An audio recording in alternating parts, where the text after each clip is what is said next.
Le nom des cartes qu'utilise Crowley n'est pas quasiment pour toutes les cartes change du nom qu'on trouve dans un Marseille ou dans un tarot plus classique.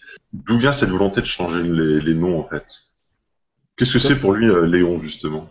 Ah bah ça c'est par rapport à toute sa théogonie mystique issue de la théophanie de ce fameux théophanie 1904 du livre de la loi, Ouais. où il prétend écrire un livre qui est la nouvelle loi pour l'humanité pour les 2000 ans à venir. Tout ça en suivant une pensée d'après lequel en fait, l'humanité procéderait par cycles successifs. Et Mhm. lui, Crowley évoque trois cycles, donc le cycle Léon d'Isis. Bon, donc Léon, c'est une période de 2000 ans. Donc lui, il pense à Léon d'Isis avec les sociétés matriarcales, Léon d'Osiris avec les cultes du dieu mourant ou agonisant, dont le christianisme, l'islam, etc.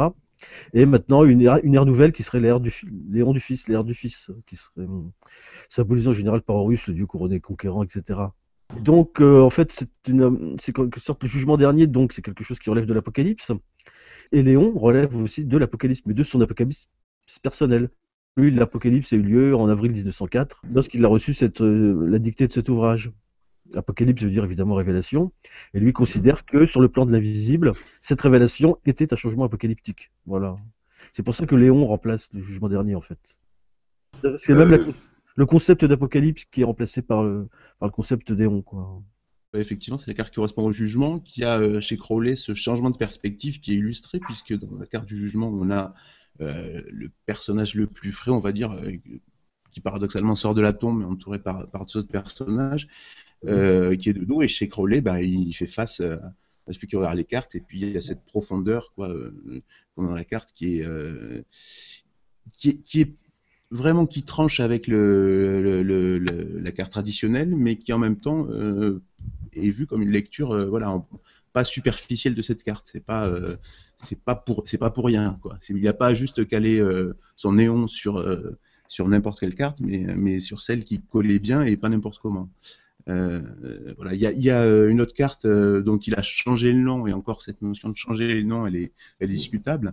C'est la carte de la l'univers. tempérance classiquement que lui appelle Ah, l'art. Mais pour le coup, voilà, là aussi, il change le nom et pourtant il est complètement dans la continuité de ce qu'on peut trouver dans certaines représentations de cette carte chez des quartiers plus anciens. Les changements qui vont le plus choquer un traditionnaliste, si je peux employer ce terme un peu insultant pour moi, c'est bien la carte 11, dans la carte de la force qui devient Lust, parce que là, autant iconographiquement, le changement n'est pas aussi important que dans d'autres cartes, mais dans le nom de la carte, là, on a quand même quelque chose qui est...